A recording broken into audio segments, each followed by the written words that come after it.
Hey guys, in this video, I'll be talking about the beautiful SIG MCX BRLT. Did APFG do it right? Stick around, let's find out. Coming in at 5 pounds and 4 ounces, the upper is CNC'd aluminum, while the lower is a cast metal. The CNC'd aluminum handguard has M-lock sections everywhere that you would want. The SIG minimalist stock has a steel QD sling attachment point, and it can be folded. The controls are replicated well. The paint finish is absolutely beautiful. In my opinion, APFG did a great job on copying the 50 Shades of FDE. These do not come with engravings out of the box. You can buy from Octagon, who engraves it, or buy BPW's CNC'd aluminum receiver, which comes with it. Under the original flash hider, there are 14mm negative threadings for any muzzle devices. To disassemble for repairs and maintenance, all you need to do is punch out these 2 receiver pins. Then the receivers can separate. Internally, this uses VFC's V3 AR system, with everything in the fire control group being steel.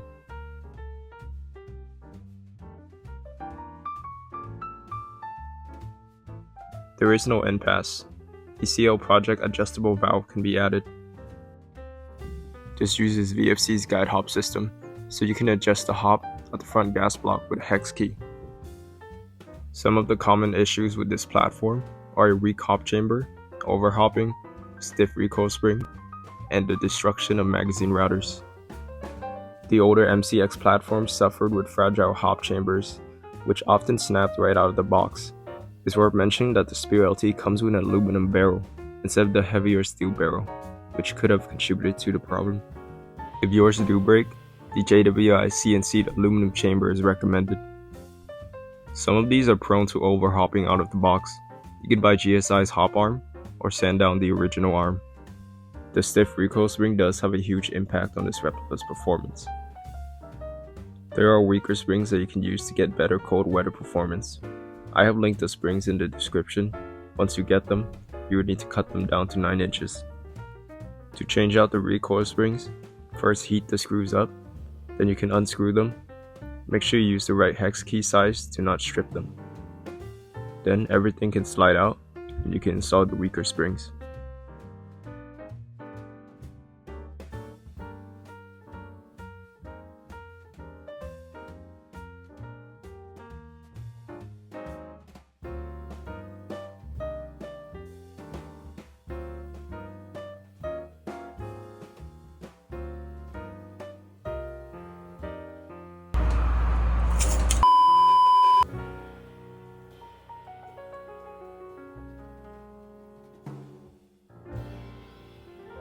Huge props to Solo for discovering this fix. To prevent this from happening to your magazine routers, you can sand off the edges of your nozzle loading arm.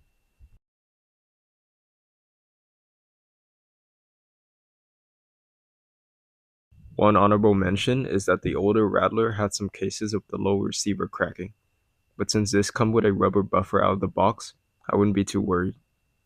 Another honorable mention is the short screws on the auto trip bar, which can fall out if you're not careful.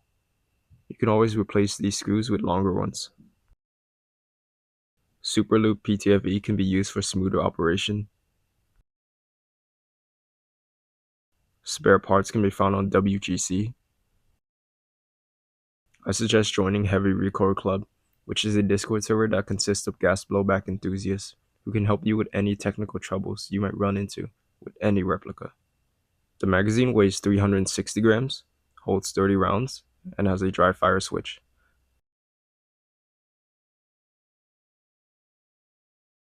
These uses VFC's M4 magazines, with the exception of the HK mag, which would not fit as it is longer than the typical M4 magazine.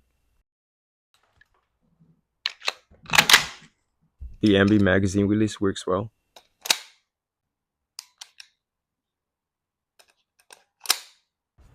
The Ambi charging handle is nice. The selector is stiff and clicky. The bolt catch and release is reliable and works as intended.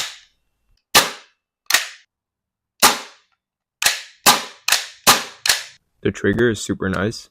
It's a clean pull up to the break of 3 pounds.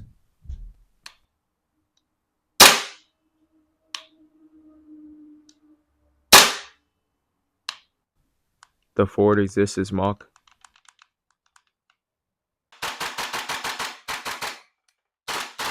The gas efficiency is decent. A full gas field can fire off 87 shots with a power drop of 15 FPS after every 30 rounds.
This replica does suffer a lot with cooldown due to the stiff recoil spring. A full magnum is pretty much impossible under 70 Fahrenheit, but short bursts are viable. To get better cold weather performance, you can swap out the recoil springs for weaker ones and undoing the screw on the hammer.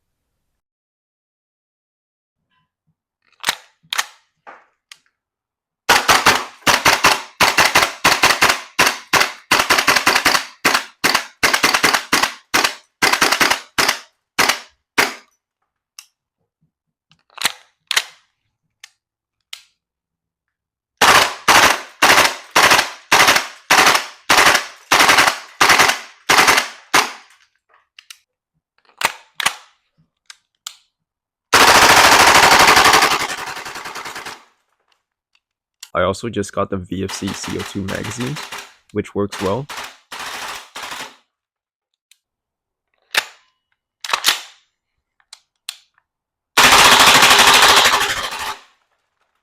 Interestingly, the rate of fire is a lot slower.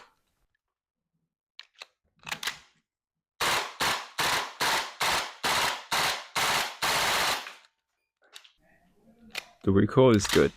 It is a quick and snappy impulse.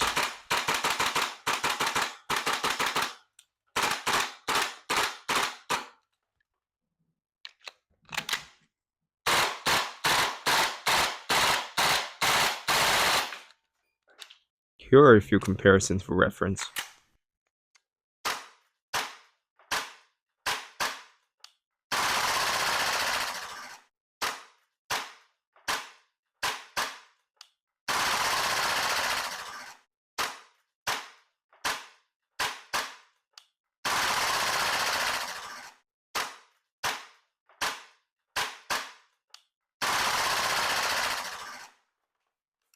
At 100 feet out, with .32s, the groupings are pretty good.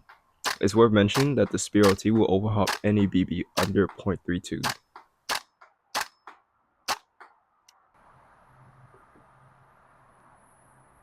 With .2s, the replica is averaging at 329 FPS, or 1 joule. Unfortunately, you have to import this replica from Asia. I bought mine from Octagon, but it is also available from other retailers. Let's start with the pros. It's absolutely beautiful. It uses VFC V3 AR system and magazines. It uses AR ergonomics, fun to use, easy to adjust hop-up, good groupings with .32s, well-made magazines, and replacement parts are readily available. Now the cons. The gas efficiency is acceptable, but it's not comparable to any VFC AR system. Previous products have had the hop chamber snap right out of the box, I haven't seen any cases of this with the Spear LT.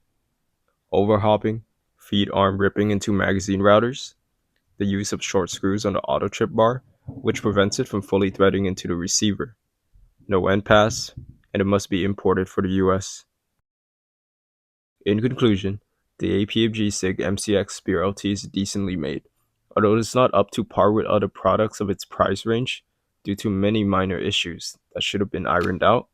The externals are excellent, the replica is enjoyable to use, the groupings are nice, and the gas efficiency can always be improved.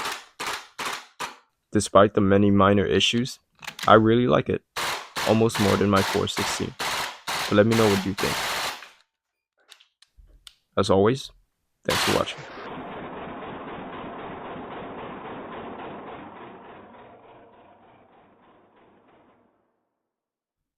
The Ford exists.